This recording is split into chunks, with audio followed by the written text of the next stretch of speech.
appreciate the opportunity to bring you truth. As I have begun doing in the past several months, I would appreciate it if you would tolerate while I do this for myself. Before I speak, I pray for God's intervention into my brain, into the words that I speak, and into the ears of those who will listen. And I keep my eyes open because I want you to know I mean it. My Father, who art in heaven, hallowed be thy name. Thy kingdom come, thy will be done, on earth, which is where we are right now, as it is in heaven. Give us this day our daily bread. Forgive us our trespasses, as we forgive those who trespass against us. Lead us not into temptation, but please deliver us from evil. For thine is the kingdom, and the power, and the glory. Amen.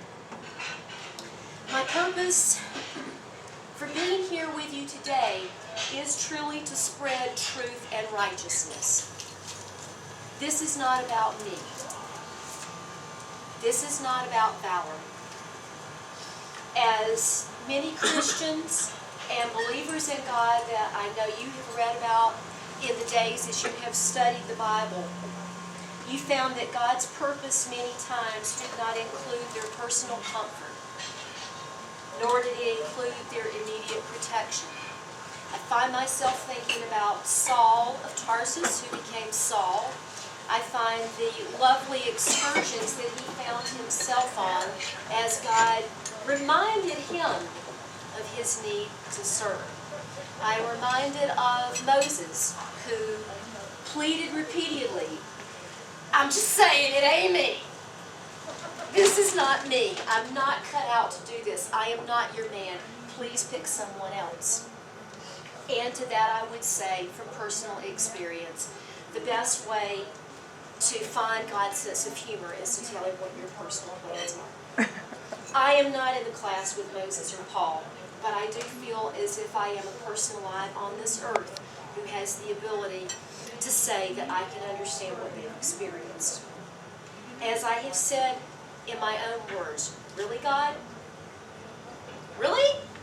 It's not a good time. There are elections coming up. It's not convenient. It's ugly. As I have found myself doing this over and over. In a discussion with Teresa the other day, I said, have you ever had a dog that just kept bringing you the slimy, slobbery ball and dropping it back into your lap, and you threw it away, and you ignored the dog, until finally you reached the point where you said, I must pick up the slobbery, nasty thing. That's the point where I am today. My only goal is I am not here to protect or to attack the Republican Party, any members of its party as a group, or individuals within it. My only goal, as I have existed in the past months, is to state the wrong that I find and to appreciate the right that is right. The depth and the scope and the extent of what I have discovered has become so wide and so deep that the only solution available to me was to do what I did on Tuesday morning when I read my statement to the county commissioners. I'm not a criminal. I've never created a criminal act. I am not perfect. I am a sinner who has sinned, and until I die, will probably continue to do so. I ask God's forgiveness for that on a daily basis. However, since I made my statement 72 hours ago, I have found myself criminalized and removed from my office before I can find anything else. So what I want to tell you today is to start from the very beginning, and it's a few concise steps that give you the opportunity to ask questions in between. I'll fill in the blanks, but I'd like to start first with my statement to the commissioners on Tuesday. I know that many people are concerned with why I contacted the FBI. Do I like the FBI? Do I think that they're all our friends? No, I don't. Let me tell you why I had no choice. A a number of very concerned people who wanted to do the right thing contacted Tim Fox and Tim Fox's Assistant Deputy Attorney General to advise them of what was taking place in Ravalli. Both of those gentlemen immediately responded that they were available to do what was necessary to come into our county and provide the service that the Attorney General's office should be providing, which is to assist in the analysis of a crime. On Friday afternoon, after several calls were made, one of our commissioners received a call from Chris Hoffman, who said, "I just got a call from the Attorney General's office." Words. This is the reason Mr. Hoffman was called. Montana Code states that anyone may contact the Attorney General's office. However, the Attorney General cannot actively investigate without one of two people within the county making a reference that they believe a potential crime has been committed. Those two individuals are Sheriff Chris Hoffman and Bill Fulbright. Neither of those gentlemen has indicated that they will or have, or at this point, intend to do that. So by Friday afternoon, I have that understanding. In looking at what I have available, and that the folks within our county who have the opportunity to, at that point, could have asked me anything they wanted to ask me, could have contacted me and said, "I'd like to see your evidence with your lawyer." It did not happen. There was no phone call, there was no contact, there was no initiation or any attempt to find out from me if I had information that truly constituted to them that a crime had been committed. Once I determined that that was not going to happen, the only choice I had was to go through the documentation and determine that there were pieces that did indeed violate federal regulations of the record keeping and monitoring of federal monies received into our counties. When I said that I had contacted the FBI, I had already made the call. I have contacted the Missoula office, the Kalispell office, the Helena office, and the Utah Regional office. The Utah Regional office has received all of the information from my attorney that supports that these documents are not only not in the building, but that they are missing for a period and scope of over 3 years, in some years as many as 5. That's why I had to go to the FBI folks. They're not who I wanted to see here, but our logical choice in getting this handled was subverted on a local level. So I had to think very carefully about what my next thoughts were. The reason that I asked for in my statement to the commissioners for security in the office is because I fully expected that they would do everything they could to remove me from that building so that whatever is there or doesn't need to be there or needs to be returned can be done so. That is why I requested that the commission act to provide security to determine that that office has been a crime scene and it should be protected as such. There has been no discussion, there has been no debate. I have not been privy to the many hours of discussion yesterday, but to my knowledge, that was not discussed, nor has such a security measure been brought up. The security measure was to remove the person who identified that there was criminal activity that took place. Many of the things that I identified, such as signatures on the bank accounts, were because I had seen and had information and documenting proof to indicate that others who have signatures on this bank account that I am held responsible for have taken actions that at best make you scratch your head and you go, what in the world would we have done this for?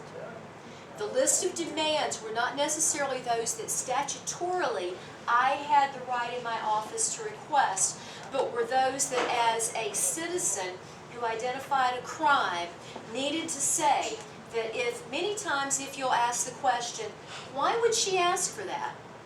My hope was that there would be people who would say, why in the world would she want a security guard working in her office?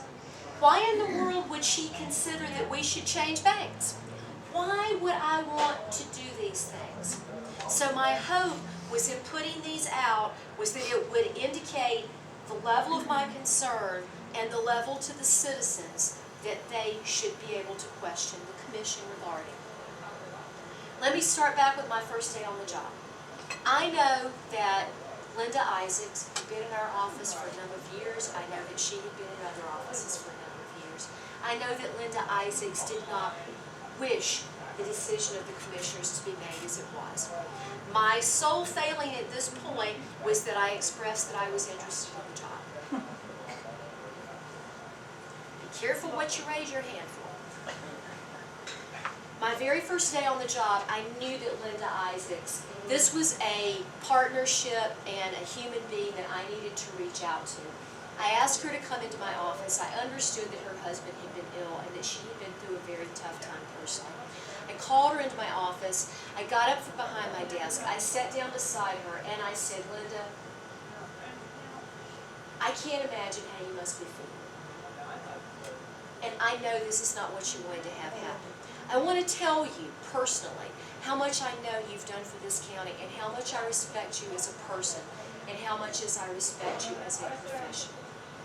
I don't expect you to like me, but I want to tell you from the bottom of my heart that I want to offer you my hand, I want to shake hands with you, and from woman to woman, that no matter what, I respect you and I appreciate you, and I am glad that I have you on board here.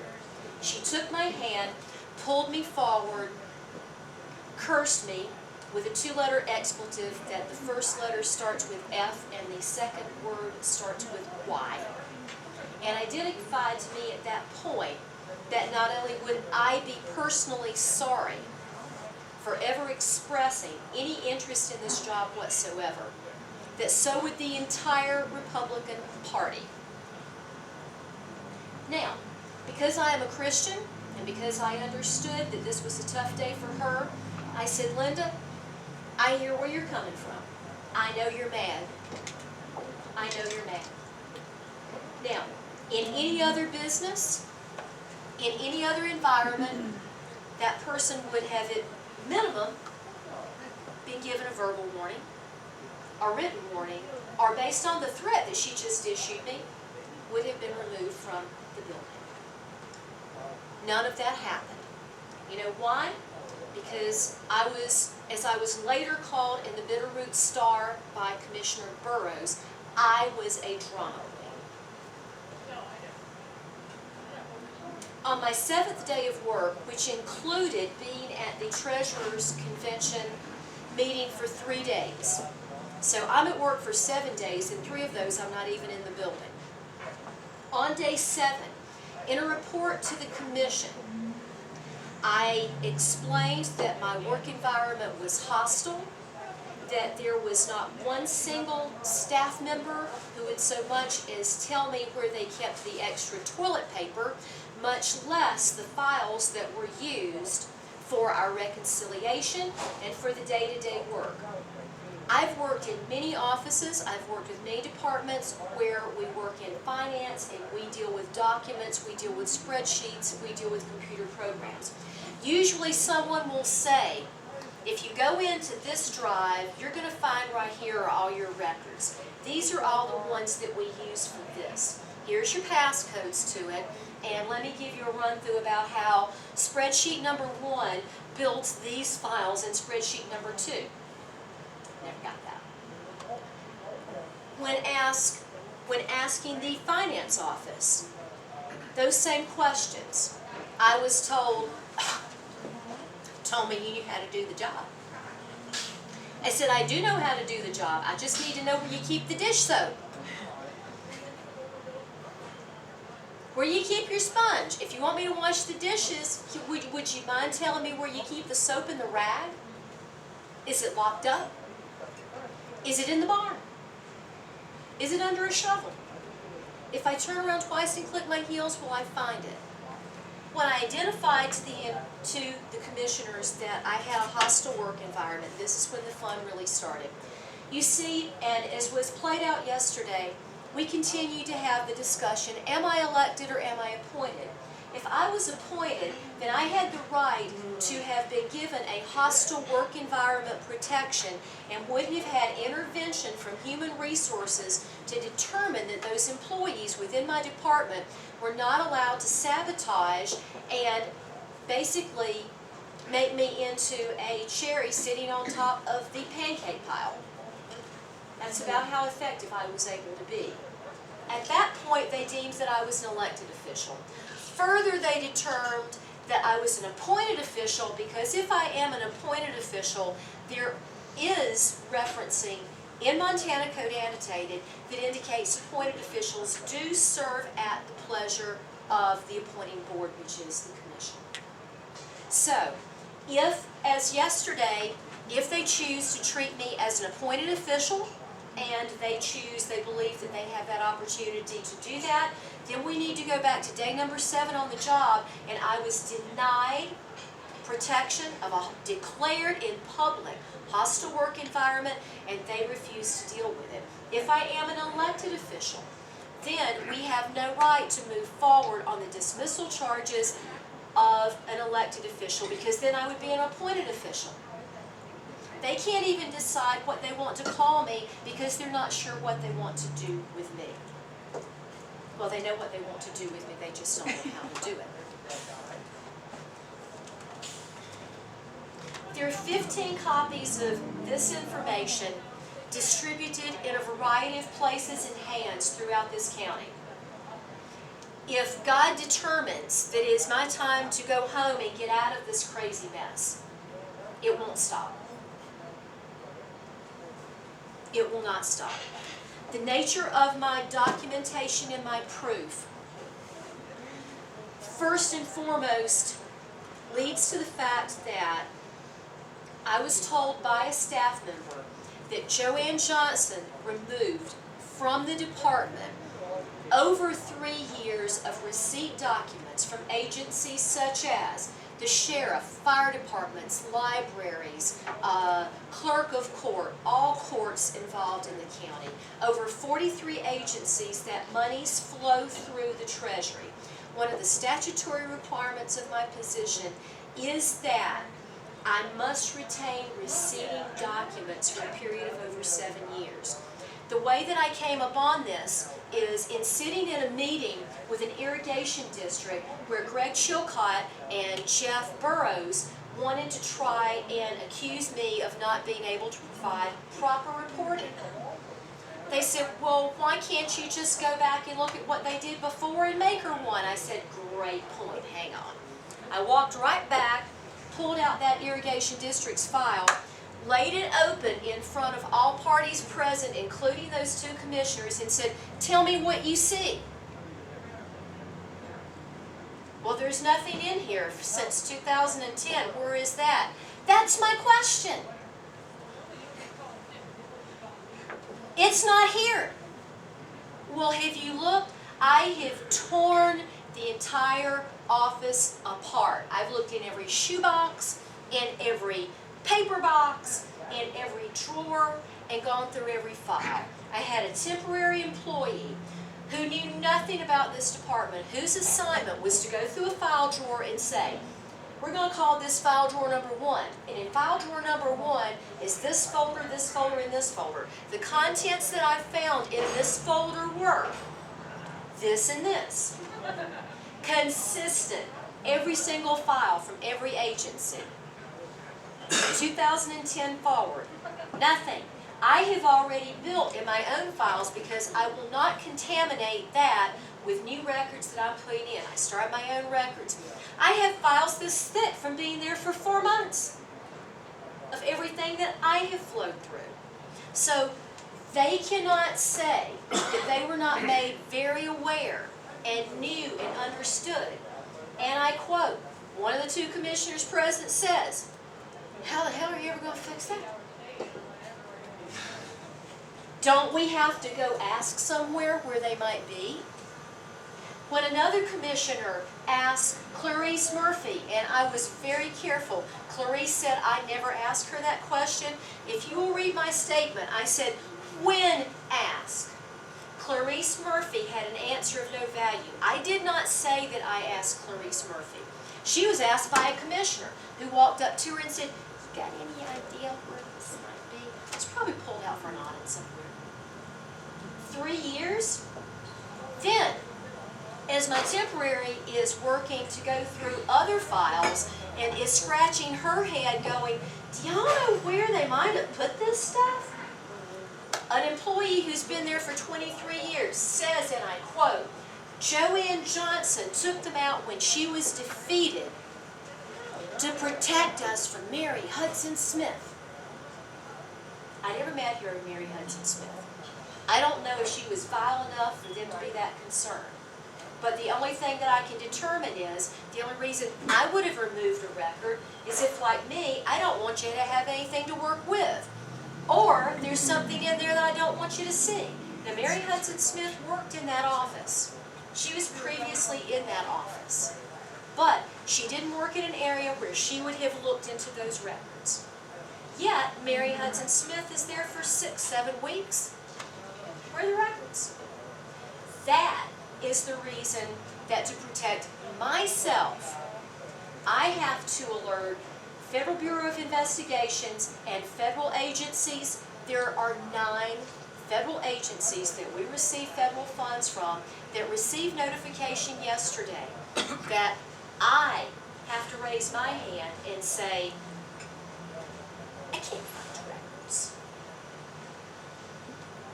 I can't find them. They don't exist. That is one of the major stumbling blocks in the office that levels over into federal monies, state monies, and local monies from schools. If you paid for a registration fee or a book fee for your kids at Darby and it channeled through that office from 2008, because some of them are missing as far as 2008, there's no record. Why is this problematic? When we reconcile each month, we use the receipts that we take in versus the report that is triggered out of Black Mountain to be able to balance to say whether we have received all of the money. If you don't have those receipts, how do you balance? How did that take place? It's a good question for me. Approximately 2 months ago, there was an article in the Bitterroot Star, and this is pretty funny actually. So I get up in the morning, I'm sitting there with my coffee, and on Wednesday I check to see if I should wear dark glasses and a scarf to work based on Michael Howell's disposition. So I open it up and it says Bitterroot Treasurer failed to. You know, I'm sitting there going, I don't even know what I did. Well, it turns out it wasn't me. There was a lawsuit on a tax lien with Michael and Angela Hudgens versus ZINVEST, which is a real estate company that purchases tax liens in our county. It tied the pieces all together when I found emails from Dan Borden in the county attorney's office, Marie Keaton, our present at that time treasurer, and other legal authorities asking for the documentation in the entire tax lien file on this case. Marie was very concerned that there were a few documents that she was not able to provide. Dan Browder indicated to her to send what you have and just see what happened. In the final settlement of the court case, Judge Hayes ruled, and it stated in 9 different places, Ravalli County Treasurer failed to, in 9 different instances. I went home that night, took Montana Code Annotated on tax liens, and made a spreadsheet of the 33 steps that are necessary. Montana Code's real clear in that it was always designed to protect the property owner. If at any point there's a problem with this process, it's kicked out, and the property owner gets a free lien and the opportunity to pay his taxes. It is very specific. Here's what happened in our county, and I believe that we have enough documentation to prove that this has been the case since 2009 to present. When we go to sell tax liens, we put in the paper a list of tax liens that may be up for sale.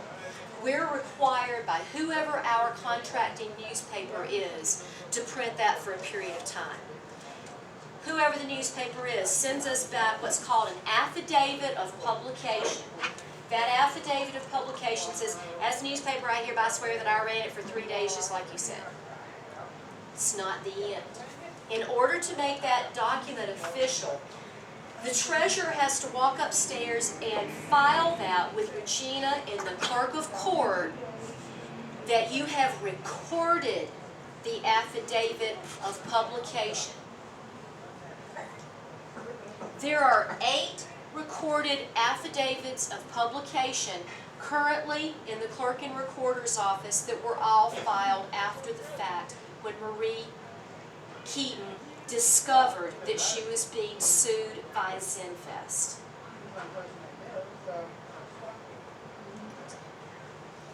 Currently, last year's taxes, 412 tax liens were illegally sold to 3 companies. HMC Real Estate out of Great Falls bought 85% of those tax liens. So that's the piece that when I tell you we have problems with tax liens, and every single person in this 23-page sheet has an illegal tax lien. The current lawsuit award from Judge Hayes said that the company who purchased Hudgens family's tax lien is responsible for paying the family's law's fees. I said to Howard Rett, as I am reading to him the findings, Howard, what are we going to do about this? Well, I'm not really sure. Okay, Howard, and this is my conversation with him. Howard, if I have a tax lien on my property and I just read this, I guarantee you, I'm going to Bill Nelson and I'm going to get her to sue, because if she didn't file theirs, the odds are she didn't file mine. The second thing that's going to happen is the companies who have purchased this tax lien with the expectation of receiving their minimum 10% interest return are going to go, I bet they didn't file mine either. To further prove my point, I have an email from the lawyers of Zinfest requesting from Marie Keaton, thanks for what you said. Could you send me the one for 2009, 10, 11, and 12? Do you think they know? Do you think they already know that we don't have them? If you think like a lawyer, and you already know that this woman has literally put you off and scrambled for what I can prove for 3 weeks, going, yeah, I know, but I just haven't got it yet. I gotta find it now. I gotta find it. And then she's saying to the paper, can you please send me that? Can you please send me that? Hurry, hurry, hurry. It didn't help. You didn't record it with the clerk and recorder's office. Now, to that point, just take for a moment, and we say, we have promoted people from within this office over and over and over. I'm sure they were very good people. But guess what? Marie Keaton was taught by Joanne Johnson how to file tax return. Did Joanne Johnson probably tell her wrong on purpose? Probably not. Did Joanne Johnson learn from somebody who'd done it for years how to do it, and then just kept doing it the same way and the same way? And we never bothered to check, nor did we have anybody from the outside with a new perspective to say, oh, did you guys forget you were supposed to take that upstairs, Regina? No, nobody ever told me. So we have continued to have the same people supporting the same people with the same knowledge, and no one ever bothered to check the actual law. That is the reason that 412 tax liens from last year are illegal. You heard a number of people make their testimony regarding their personal experience. Vinda Milnes, who is a real estate agent, her and her husband have the Bitterroot for sale by owner. They had a piece of property that they were trustees on for an elderly lady in Victor. Vinda came in to pay her property taxes, and she knew she was maybe 4 weeks late. She knew that. She walks in, and one of my tax clerk goes, "I'm sorry, I can't accept that payment until you pay for your assignment." I'm like, what? The what? So, obviously, they called me. I took her into my office, I sat down with her, and I said, "Explain to me everything you know about this. Fill me in. Tell me the whole story." Her tax lien was sold after 45 days of delinquency. How is that possible? Further evidence in the form of emails between Linda Isaacs, Mary Borden, and the 3 real estate companies who purchased these will indicate and prove that, let's say that Howard, there's a piece of property that he just thinks he'd love to own someday. If he can just pay the tax lien and sit back for a couple of years, he may very well own it. So he calls up his new buddy in the tax office and he says, "Hey, you remember that lien number so-and-so and so-and-so? If you really put that one on my list, I want that one bad. I really do." "No problem, I'll hold it for you." Okay, Montana Code and Treasurer's Directive is very clear. Treasurer's Department is allowed to give no legal advice, no direction, only to say, this is the list of liens that we have available for sale. We suggest that you contact a real estate attorney because this is a very complicated process. Our involvement or potential suggestion to you of ways to handle this could possibly result in a misunderstanding that might give you the opportunity to sue our county. Every treasurer that I have talked with across our state, I have said, "Well, what do you do to help out with these guys?" "Not a damn thing, are you kidding me?" We don't talk to them. We allow them to cherry pick. We allow them to select specifically which ones they want and gave them favoritism. We actually have one of my tax employees who left the office, had one of these companies give her a job reference.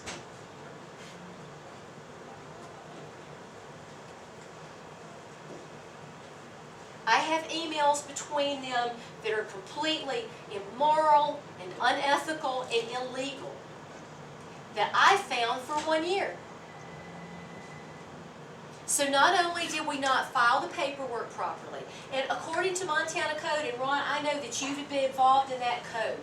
It's a long one, but it says, if it's not all done exactly right, it's done to protect the property owner. It didn't get done right. Not only did it not get done right, but we had people behind the scenes who were providing basically insider trading information. That's the proof that I have, and that is why there are people who would ask you to believe that I'm a crook, that I am a charlatan, and that I am anything other than the person that they wanted to keep in that office so that they could continue to move forward with the same activities that they had. Those are the 2 primary scopes of my findings. I would be glad for you to ask me any questions related to that. Teresa? Is it your intention or the intention of, well, let me back step. This is amazing, obviously, absolutely amazing information. I'm gonna wanna look at the evidence if you would allow me that Absolutely. opportunity. Thank you. The legal fees involved with this could be astronomical. Yes.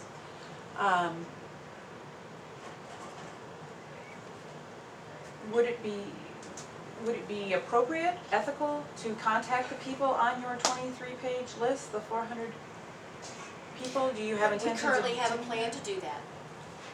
We currently have a plan to do that. I want to, as acting treasurer, I am allowed to do that, but also as a private citizen, anyone can look up anyone's taxes online, and I can show you how to determine if they have an assignment. I can show you how to figure out when their taxes were due and when that tax lien was sold. We want, with every piece that I have that is legally available to me to do, and this is what kept me awake at nights, I can't let people sit out there and lose their houses when they don't have to. I know that there are people right now who haven't paid their taxes, not because they're deadbeats and not because they want to screw the county over, but because they're going through hell. The other thing that we're not doing that just broke my heart, I can't tell you how many of these people are elderly. Most of these people are elderly through Department of Revenue for assistance and subsidies, and we never offered to help them. We said to them, I can't tell you how many times I've heard these people say, well, if you pay your damn taxes, you wouldn't have this problem. I have 3 little ladies that I'm working with. One is a fully disabled veteran. She should be paying no taxes on her property. She's eligible.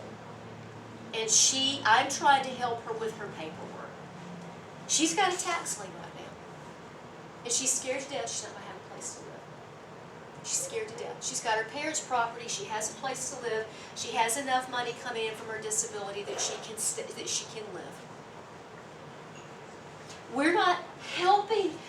My belief is that our staff exists to serve the people, not to serve these companies. Do these companies have a right to purchase a tax lien? Yes, they do. Do they have a right to expect that county government is going to assist them in making it easy? No, they do not. Especially when I won't even lift a finger to say to someone, have you checked to see if you're eligible for one of the programs?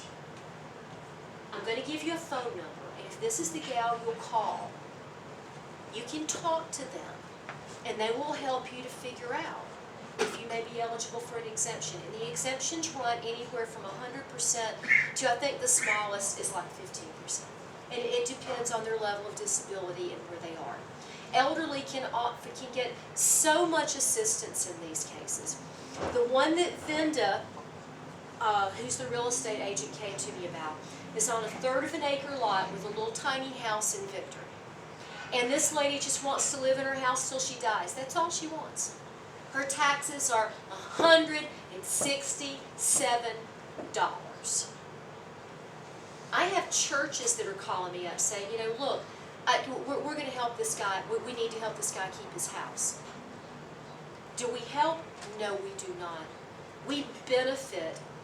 To me, what I have seen as predatory operations of these major companies that have come into Ravalli because our real estate is valuable, we know that the values will return at some point. We do more tax liens in this county than just about any other in the state.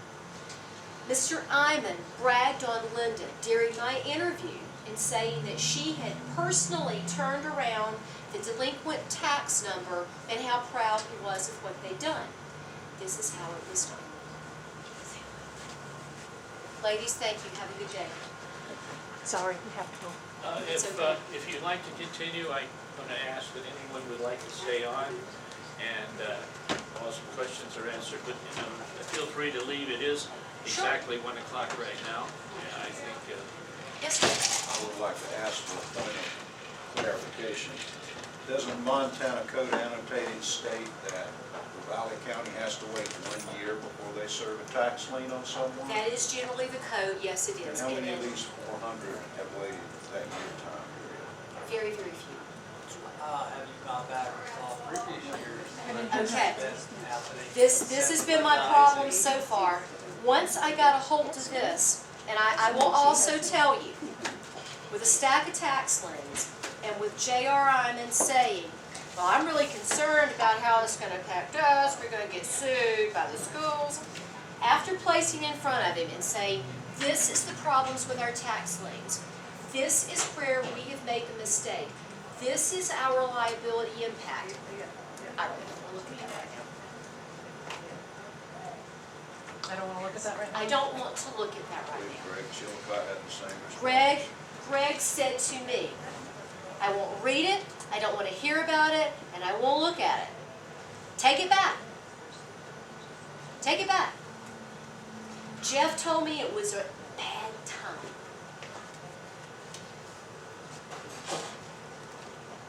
Are you This getting is- any support from the county?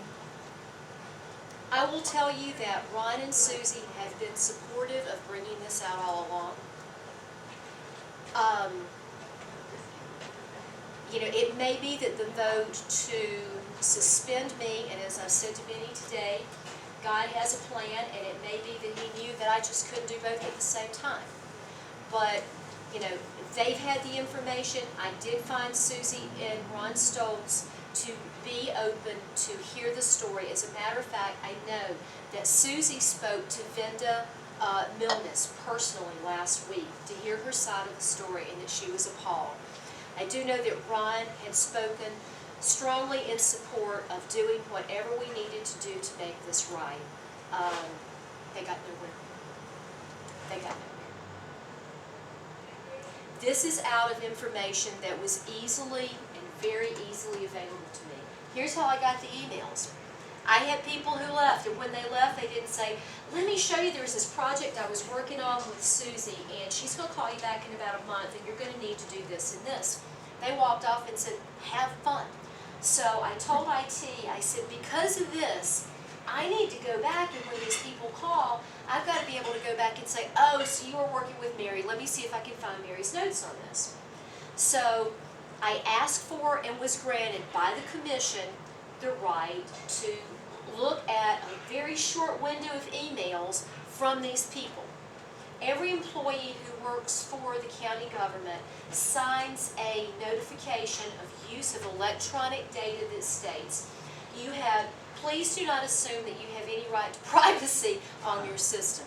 This is owned and managed by the government, and anything you do on this system is not belong to you. Okay? I have a question.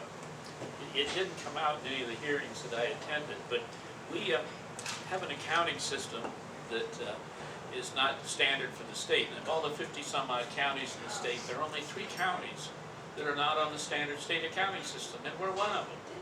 We can't even put a spreadsheet on the screen. No. Black Mountain, but what they're doing, Ron, we are one of the only 3 who do not use Black Mountain for the cash reconciliation and receipting and monthly balancing. It's done through a series of the most convoluted and involved. I just hired a banker, okay? I hired a bank guy to come in and say, okay, we got to look at this and figure out, number one, what we're doing and how do we make this simplified. We don't use Black Mountain for that. Our cash receiving and our bank reconciliation is not done through our software package. Black Mountain has been used by the state, and it was very difficult. The year before I went up to the legislature, they had advanced an additional $15 million for Black Mountain to try and shape up the system so that the state could use it, and it still continued to fail 2 years later. So Black Mountain has not really fulfilled the needs of the state. From what I understand at this point, Ron, in going to the treasurer's meeting and in talking to other treasurers, that they have now developed that to the point that the cash receiving, the cash balancing, and the monthly reconciliation between finance is fully functional. So that they threw a ton of money into that, they did. What's the standing now with the Attorney General Fox's office as far as any auditing and things like that? Right now, as from what I understand, because Chris Hoffman stated that he believes that there has not been a crime committed, and Bill Fulbright made his beliefs clear when he said that he would support an independent audit, not a criminal investigation. Chris and Bill are the only two people who have the gate, they've got the key to the gate to bring in the Attorney General. That's not completely true. There's a legislative audit division that at the request of a legislator can audit anything going on within the state. How do we do that, Ron? How? How do we do that? You gotta talk with the legislators, and at least one of them has to make a request of legislative audit. They are totally independent. They do not take any direction from the executive branch or anyone within Okay. the legislative Bless you. branch. Thank you. I will speak Legislative with, audit division. I will speak with as many legislators today as I'm able to access It and has to offer myself originate to with do a that. legislator though. Well, I have one other point of reference. Isn't it true that anyone with an access code can go in and change all the information on the receipt, including Okay. if it's a check for $1,000, they can change it to 500 Yes. and pocket together, and nobody Yes. will know any different. Currently, the way that our county has determined to set up Black Mountain software, anyone within the system users who has the authority to go into the area of tax payments and receipting, I can go in and make a payment and say we got in $1,000 from the sheriff for fingerprinting. And I code it that way, I put the money in there, I post it, and I send the sheriff's office a copy, and I keep a copy. Any other user who has the logon credentials can go into my work, change it, turn it into anything they want to, or even delete it and remove it. The only way to determine that is to go through Black Mountain. No, it is not. Well, Money tree. but Black Mountain set this up at the request of our Black Mountain administrator, who is Clarice Murphy. That's right. There still has to be a security. Yes. Didn't you, maybe you can clarify, you had mentioned that one of the codes for, I believe you asked for the code for tax liens or something, and you were told that it was under miscellaneous or something Okay, of that so nature? the other piece, as I'm working with, I've hired two new gentlemen, one from a banking background and one from a neighboring county treasurer's office who worked there for 8 years, who moved here to take care of his elderly parents. And I sat down with these two gentlemen, and we had families who came in at the end of December and said, okay, I got all the money together, I'm here to pay off my tax line. I want to get my property clear. So here's all this money. So the very first thing I asked, because this is the first time I've had to do this, and because we do everything under a fund and an account code for tracking purposes, I called upstairs to the finance office and I said, you know, I'm getting ready to put this into the bank and I need to enter it into Black Mountain. What code do we use for entering this tax payment money? And there's also interest and penalties, and then there's a $75 fee that we retain as a county for the administrative work involved. I said, do we put it all under one code? Is there a code for each one of these? Because I can't find it in our code list. Well, we just dump it all into Treasurer's Miscellaneous. I said, what? You put all this money for these assignments into Treasurer's Miscellaneous. Why do we do that? The answer that I got was, well, because it's just an in and an out. You deposit it, then you turn around and write a check to the company. Not true. 2 days later, I was asked by the finance department to pull together the information where they create 1099 reports for the companies who we paid interest to on these assignments. Okay? So it wasn't a Black Mountain report where normally you would have been able to go in and say, I want to pull up, you know, if the interest was this code, then I would do a query for this code, for these vendors, for this time period, and in 3 minutes, I would have a list of 1099 reports. They don't put it in Black Mountain. It doesn't even go into Black Mountain. So I sat down with the two gentlemen that had been there for about a month now, and I said, okay, and we called up to Black Mountain and talked to the lady who's worked so helpfully with our office. And I said, okay, how do I get this? Now that we know that we don't put it in there, how do I even pull this out? So she described several different things that we would have to do physically to pull this same information. After 1 week of two very well-educated and trained gentlemen working 8 hours a day, 16 hours a day combined for 5 days, this is the report they gave me. Attached, please find our current reconciliation of interest paid to purchasers of tax liens. Unfortunately, we found that since April 2013, either we're receiving the money and we're not putting it into Black Mountain, or we're putting it into the bank and we're not paying it out. I don't know what to do.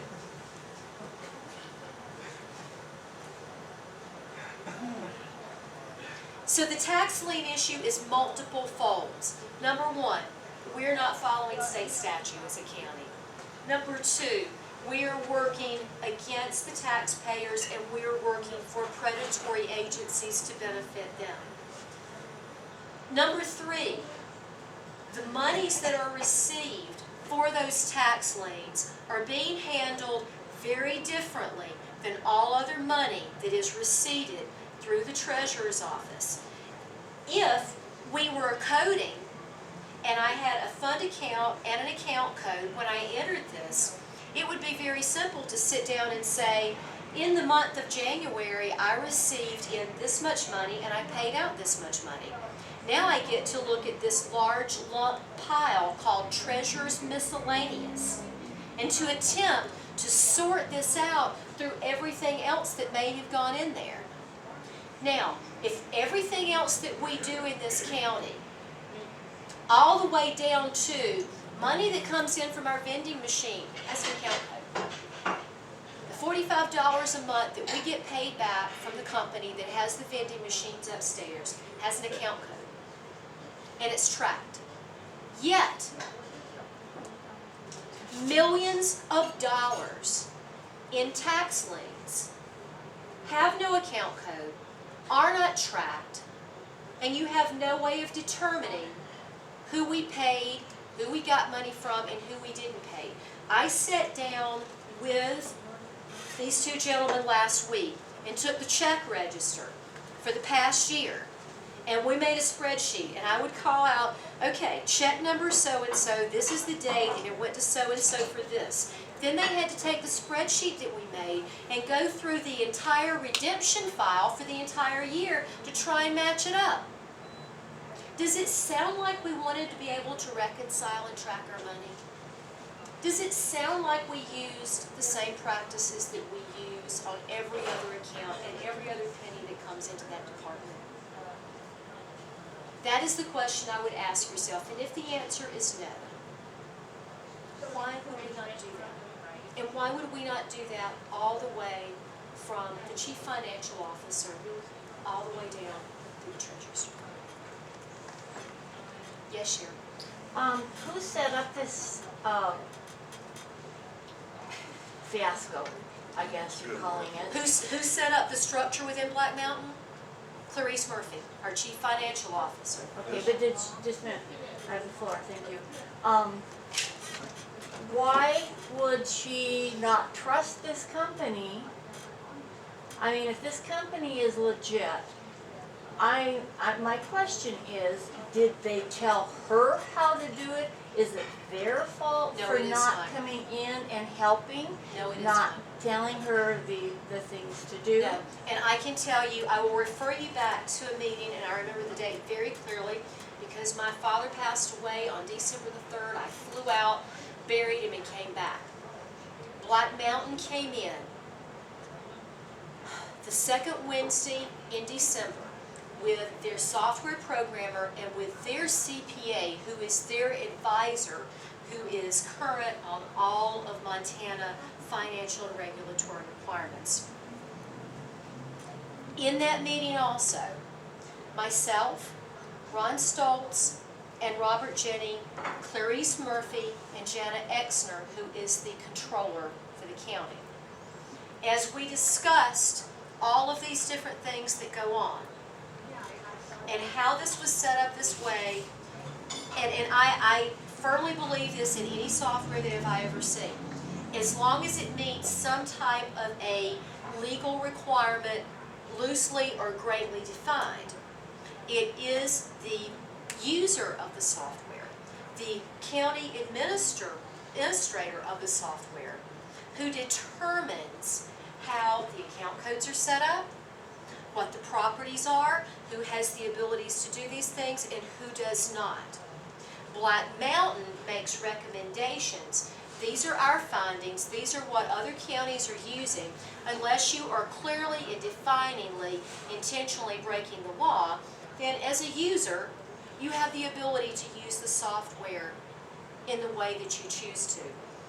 Their CPA looked at our CPA and said, so, we do not set up your receipt codes. We do not set up your fund codes.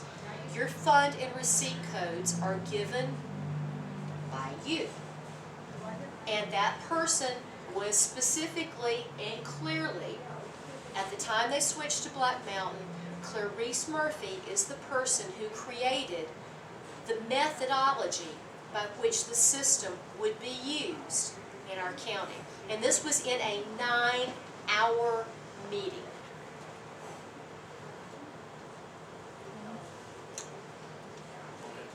Sorry I interrupted. It is case in point that Michael Howell, the Bitterroot Star, started spouting off all his personal things he found out about Val. Val asked him where he got it. Oh, Clarice Murphy gave me personnel file. My driver's license and my social security card and my personnel file. Gave that out. Nobody will take any action against her for doing that. I know it's a felony. If I give out your medical records and your social security number to a newspaper reporter, it is against the law. Why is that woman still working? Why is she not in jail? Why hasn't she been charged with a crime? Incidentally, I was sitting in the front row, right back of her, when she got up, very surprisingly to me, and denied any involvement whatsoever. Why did she do that if she didn't have some kind of involvement? She came from the back of the room and just made that statement and then sat down. I've been looking at her body language. That was a guilty woman. Was that yesterday? Well, I'd be careful what I said. I'd be very careful Well, to call somebody guilty when you. well, I can when there's been no say that because you're investigation. not going to police that back. Well, I can say this too because he admitted it in a public meeting. I mean, But The point that was my Cheryl personal opinion, is, of course, if- because I'm unofficial in that group. you know, he certainly has, that is the appearance. I reported that I was told by the Bitterroot Star that he received my personnel information from the finance department. And there hasn't been a bat of an eye. these Not people are one bad above the of the law, night. apparently. You don't get arrested for anything. So So. there's one other thing, and this hasn't been brought out yet. Out of vindictiveness, you were personally attacked. And why don't you touch on that? I know your car was, My car's been keyed. I've had to change, I had to change the locks on my office door. I had to change the locks in my office desk. I had to change the combination that goes into the door, into the vault area. I had to change the combinations of the vault itself. I had to have the key changed on the door into the treasurer's area.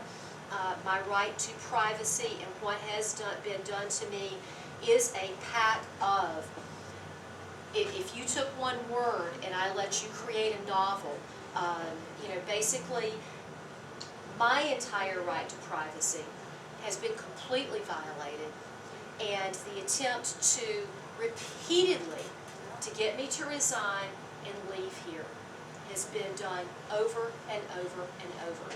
Last week, I was chased down the road beside the admin building by I call them paparazzi because they're not journalists. I was literally chased down the road. Guy tried to get in my car with me to the point that now I have had to retain security, and thank God I had a number of people, including one of my employees, who finally came out and said, I'm sick to death. I'm sick of what they're doing. I'm sick of what everyone is doing to you. I will walk with you because I can't take it anymore. I have been harassed. I have been attacked. I have been accused. And I have done nothing other than ask our commission to please review the information that I provided for you to give me a reason why we cannot make some kind of removal of this. I believe your email got hacked. My email was hacked the day after I went to work. Yes, Cheryl. I'm curious as to, why you're speaking to this group and wouldn't speak on your own behalf, when you had the opportunity at the courthouse to You do bet. the accusations, It's where okay. they were Sure. just due. I mean, there's nobody in this room that you're accusing. No. I guess I feel that, you should have done that where the people were that you were accusing, and face your accusers and have them face you. I can tell you exactly why. It is because I had no support whatsoever from the commission, and only the pure belief that it would be inflamed, fueled, and continue to be jacked up instead of allowing me to present actual facts. I spoke to commissioners individually.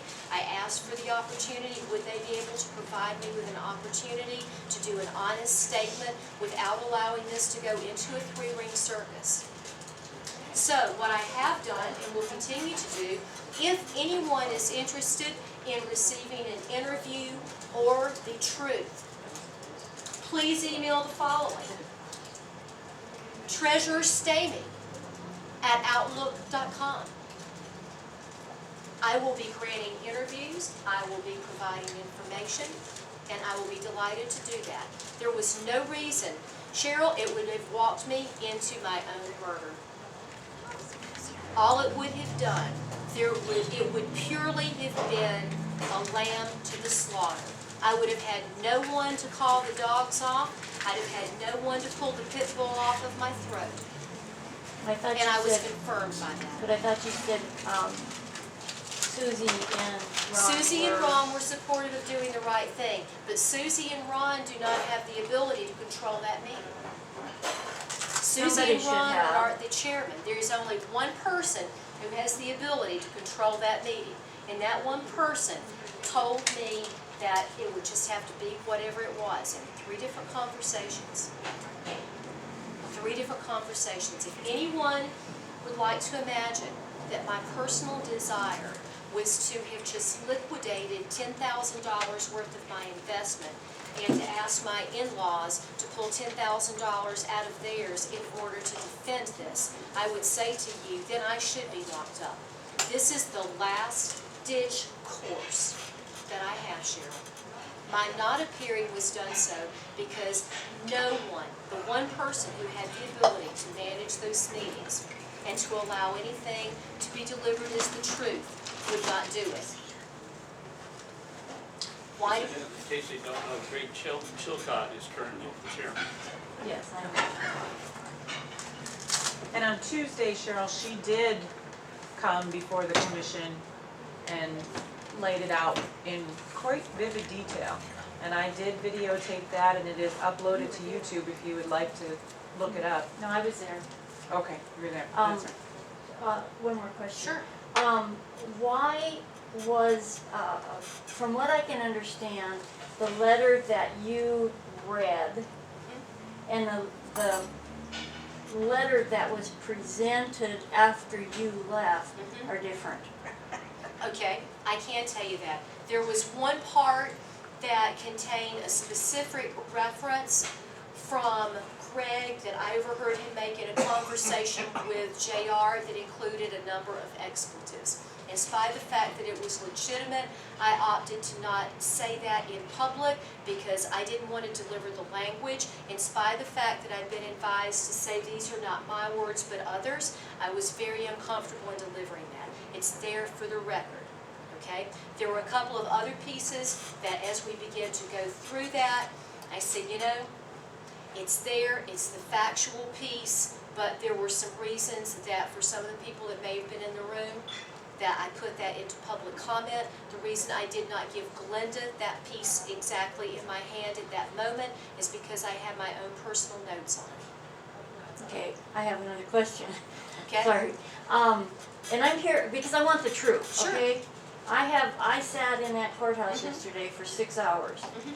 And I was there on Tuesday, and I'm here today because, as a concerned citizen, I want the truth. Sure. Okay, your name was spelled wrong In what? in that letter that you gave, Your last name? your first name. My attorney just figured out yesterday morning that when he did spell check at 2 o'clock in the morning that it didn't catch it. I have been, Now, that letter that you gave out that day was written by your attorney? I Okay. assume you wrote wait a that minute, letter. okay. Which, are you referring to the one that I gave out I'm referring to the one that you read from on Tuesday? on Tuesday, Okay. and it was. I his- composed this with the assistance and guidance of my attorney who did a final proof. Okay, so he missed the Because- spelling? Yep. The Okay. reason I asked that is because, I have heard, you know, the rumors in this valley are Mhm. wild. I heard that somebody else wrote, because you didn't leave it, that somebody else, and that's why your name was spelt wrong. I just No. wanted that clarified. If Just so you- everybody will understand, my name is given to me by my parents is Valerie.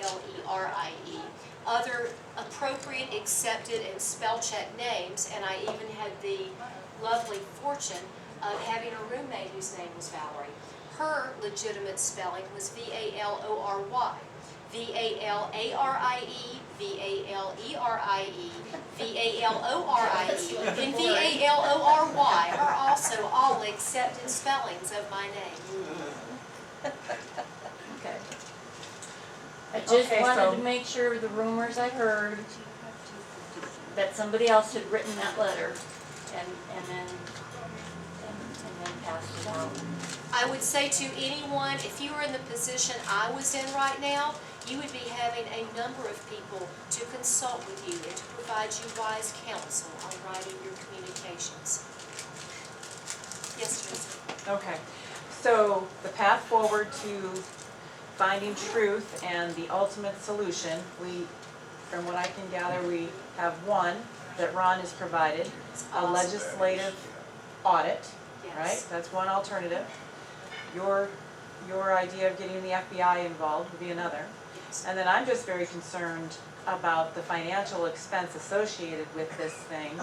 And I would think that those 400 people, if your evidence is true, that they would benefit greatly from being able to maintain ownership of their property, and a class action suit would And we will be- help them with that, yes. we will. Yes, and I would think that. And let me state, it's not only these 400, this is 1 year. This is This all is she's one- found. There There was There's more. 800 filed last year. Wow. There are many more. Yes, ma'am? I'm just wondering if the VFW or anybody has tried to, if anybody's applied to VFW or any of the other veterans organizations to You know, get I- help for these. I don't believe. I know that on the list of resources that we give people, we do have that as one.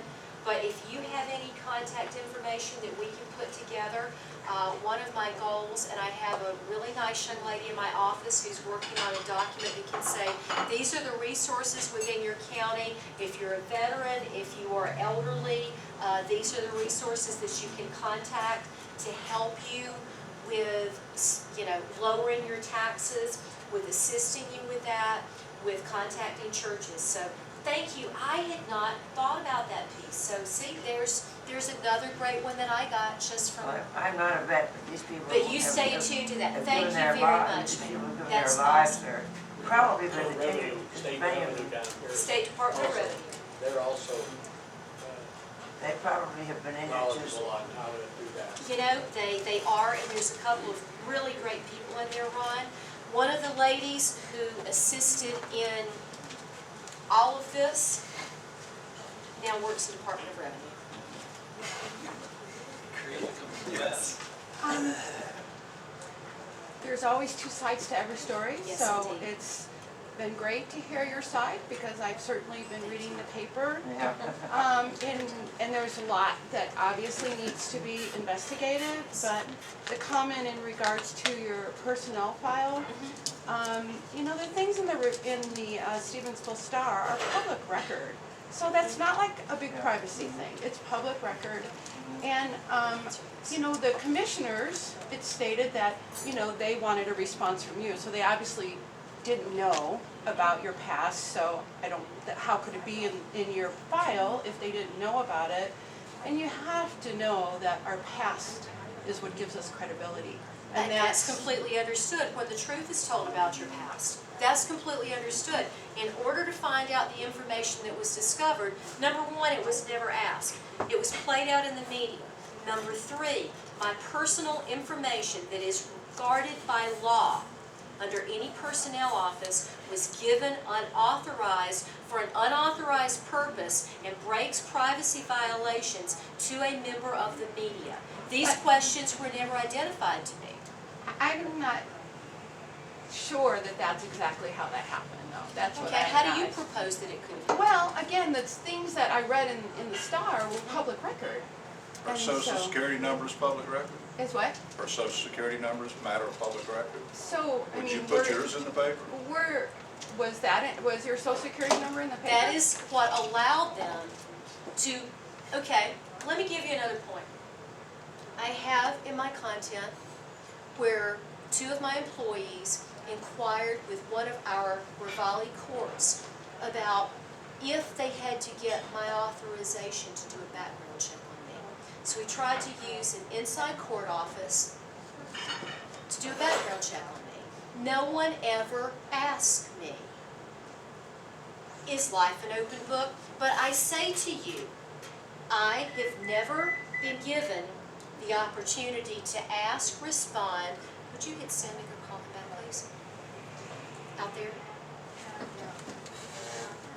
All I can say is that, in and of itself, is annoying, is moderately irritating. Well, There are I agree. sections of it that are fully and completely illegal.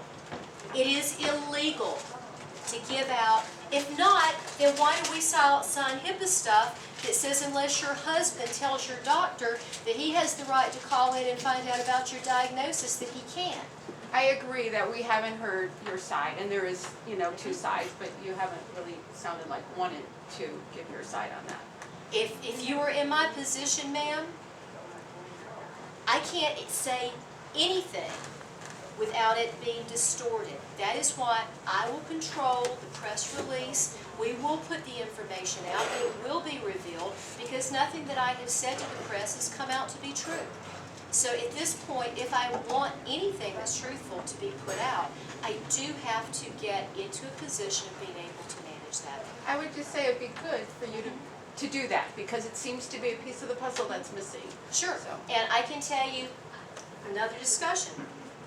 So, is it appropriate, is it legal under any type of state or county law to be asked in a job interview or in a discussion of your work-related employment, who and how many times you've been married, when you got divorced and what their names were?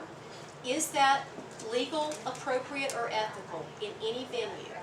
Would you like to have that done to you?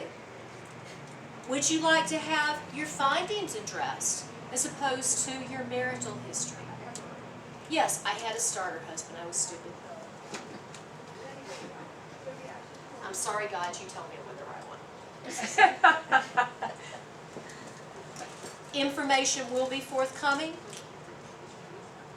Are you getting the feeling that you can trust either newspaper to put your stuff in, or are you gonna have to use some other method to get? We've selected based on, my attorney is sitting out and saying, okay, here's what we want to do for a press conference. It'll be conducted in his home. It will be conducted with him present. The questions will have to be legal questions. In other words, you can't ask, is not legal unless I waive my right to privacy and tell you that you get to check my underwear drawer and find out if they're thongs, bikinis, or grannies. Okay? Unless I personally waive my right to privacy, I have that right. My right to privacy says that I have the ability to say, this is the question you wanted to know about. We will respond to that. You asked this question. We will respond to that. Okay? We will address these pieces. Right now, Ron, I'd say it's a fair to slim piece that I will be doing an interview with Mr. Howard. Tabloid newspaper, why would you? Mr. Perry at the Ravalli has spoken with my attorney, and we probably will be doing an interview with him Will this be sometime soon that you do all this? next week. Believe it or not, I really have not been getting my nails done and drinking lattes and reading long novels.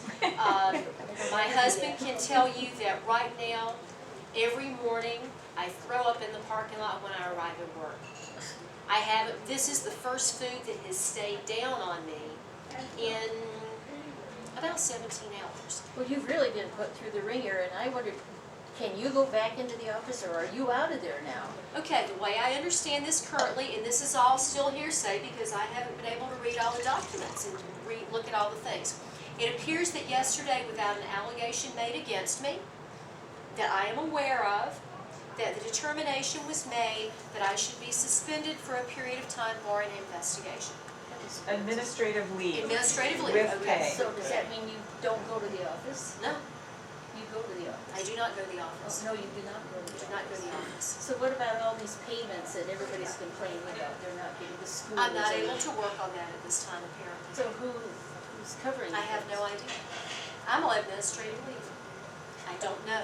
I don't So, think they know either. I was placed on leave and accesses have been provided. I spoke with the Human Resource Director yesterday afternoon and said, hey, if you need to know where something is so you can get it done, give me a call. But in the meantime, You'll tell him where the steeple is, right? I will tell him where the staples are that fit into the purple one. And I'll even tell him which file to look at. So the decision yesterday was that I have been placed on administrative leave. I believe that that was in God's good wisdom because Yes. I was near death. I am physically and mentally, Spent. I was not able to accomplish, every time I would try and work, I would get a call from Greg and Jeff going, well, whose did you get done? Well, you know what? I can't do anything because you call me every 5 minutes. And then there is a continued attack, and the reason I said, I'm not gonna respond by email anymore. I need my so-and-so, I need my so-and-so, yeah, I know. I told you a week and a half ago that I'm going down to work on it. And if I can simply get 2 seconds to work, we'll get a lot done, Cheryl. I'm sorry. Well, you're asking good questions, so. Also, because I don't think most of you were in the courthouse We start. over the last 2 days or I whatever. was there so- Tuesday, but not. Anyway, so according to the paper, you have not received a summons or whatever to notify you that you are on leave? Is that correct? No, I haven't. So then why aren't you at the office? Because I've been advised by Human Resources and a number of texts throughout that meeting. Number one, are you in the building? No, I'm simply my lawyer right now. Well, then good, because the sheriff was going to come down and explain to you that, you're on leave. I've received, the only thing officially that I have received is a phone call from the Human Resource Director, who I do trust, stating that this was what was going to happen. And I said, certainly, I understand. What do I need to do to help? Has the sheriff put a deputy at the door? I am not aware of that. I have not been by the office today, Ron, so that might be fun viewing for somebody. If anybody's going to the courthouse for something, you might want to go and chat. Okay, I think we might want to cut this off pretty quick because we're now 40 minutes past one. Well, thank you for sorry. your willingness to, and I do have another meeting at 2. I'd like to thank each of you for coming today. Ron Stoker, thank you very much for your eternal wisdom, and I'm going to get with our guys and we're going to work on that. Thank you. This was a blessing. And Thank thank you, you to Valerie. each of you for taking your time. If you believe me, if you don't, I appreciate you listening. At this point, I don't know who I believe, okay? The press has certainly done its job. Well, I gotta say, if it's not true, you are one amazing actress because you presented that Yeah. unscripted, bam, bam, bam. Well, the So- only thing I would say to anyone is, 412 taxpayers. I made 4 phone calls to the FBI Tuesday morning before I went upstairs. I would not wish the FBI on anyone, much less myself, if I had a choice. So I have willingly and without arm twisting, I have summoned the FBI. If I am wrong, let them show it. Getting the Attorney General would be, we gotta get one or two. Alls I could say in defense of Valerie is I was there with Marie Hudson Smith making her presentations to the commissioners, and every single presentation she made, she said, I can't find the files to complete the reconciliation for the previous years. Okay, so you're saying Marie Hudson Smith from. Marie Hudson Mary Smith. Hudson Smith, yes. That's where the problem started, as far as She I'm concerned. could not reconcile the county books the whole time she was there from the previous December's books because she could not find the records necessary to complete the So they reconciliation. were missing for her Or also. they were missing And for her. remember what the employees said to me when we were looking for them. Joanne removed them from the office to protect us from Mary Hudson Smith. So Mary was elected in November. Mary took office in January. So that would have been a gap of 6.5 weeks possibly, during which time the existing staff could have done whatever. Of course, we all were under the impression she didn't know what she was doing. That was the impression given because the Right. commissioners But- accused her of not knowing what she was I will doing. have to say, those of us in Republican Women, or I went to all the forums, she never came to anything. To this day, I do not know who she is. I don't even know what she looks like. I don't either. I do not know her. And Cheryl and I are both very active in Republican Women. Sure. We went to the forums. She never came to anything. Sure. And the other problem I have really is that Joanne is one of my girls. By that I mean, I Sure. had her in Scouts and all that, Yeah, you know, and yeah. so, I say, well, Joanne, you're a Democrat, I'm a Republican, but I'll always vote for you, you know. Sure. And so it's hard for me to hear the negative things about her. That doesn't mean Sure. I don't buy it, but it's hard for me to I hear that. understand Yeah, that. she I went to the understand that. commissioners, consistently said, I can't balance the books, and she said, because I'm missing this information, this Well, that's very information, and this interesting to hear that, information. anyway. And the commissioners accused her of not being able to do the job. Because we were always sure she rode the Republican tide that year because Republicans won everything. And The- she won without any campaigning or The reason anything she at all. won without any campaigning or anything is because there were serious problems In the office. in the office that enough people had been ticked off by current people in the office, that they had went in and done something and they had been treated poorly. Which means the Democratic control of this is what I'm hearing, because of the Democratic control at that time. In the office. Because Well, I'm not sure, because when no, it's- I'm not when- saying Democrat or when- Republican, I'm saying well, the people they've that all were been in the office had Democrats. Well, ticked when- off enough people in the county when they went in to register their vehicle, to pay their taxes, tax liens filed against them. I mean, I helped somebody out here a few years back who was in the same position as these. He had 24 hours to come up with so much money or a tax deed was gonna be filed on his property. He didn't know anything about it until he got this notification. 24 hours and And you're done. But what When you're you're, done. but what I'm hearing, and that was under Joanne Johnson when she was treasurer. what I'm hearing is Joanne Johnson was under the Democrat. After a fire, Yes. Yeah. but you do wind up saying. I know, but they told him you had Is so much that or else you're losing your part of property the and you're problem? getting kicked off. They've all been Democrats for the, well, no, not Marie Keaton. I don't think we should go there. Well, to be Yeah. perfectly Shouldn't go there. honest with I you, don't think that's she should why go we there. want the Okay. Attorney At this General point, and the at FBI this to come point. here and clean I this was mess thinking they'd up. all been in that part of it. This They has Well- haven't. nothing to do They with haven't been. politics, it has to do with these people who are losing their homes, getting ripped off.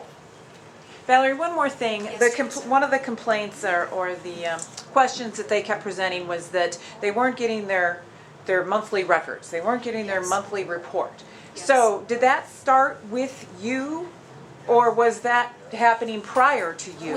When I arrived on September the 16th, and Marie had left on the last working day of August, I found that the day she left, the office basically stopped functioning. Okay. I was a month behind by the time I got back from Treasurers Association and began to pull up records and documents. Nothing had been done on the bank reconciliation. Nothing had been done by any of the people in the department.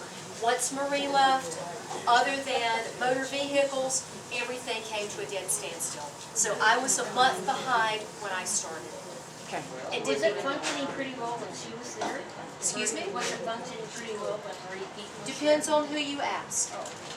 It depends on who you ask. The other thing I can tell you is that the work they gave me to do on my first day was being done by 3 people. And they handed it to me and said, no, it's your job. Well, I heard somebody say that it was a month behind when you started. Yes, I was. I was a month behind. And we realized taxes were due, tax bills had to go out, and I was told that I was too stupid to do it. So because Joanne was being paid chief deputy salary, $22 an hour, she was working on titles. I checked with NACO, I checked with our county attorney, and he said, you have every right to give her a responsibility as a chief deputy treasurer or to ask her to return to her appropriate pay grade as a clerk.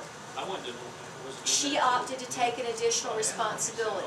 Because I knew that she understood the other workings of the bank and what they had done previously, I asked her to take the daily reconciliation responsibility.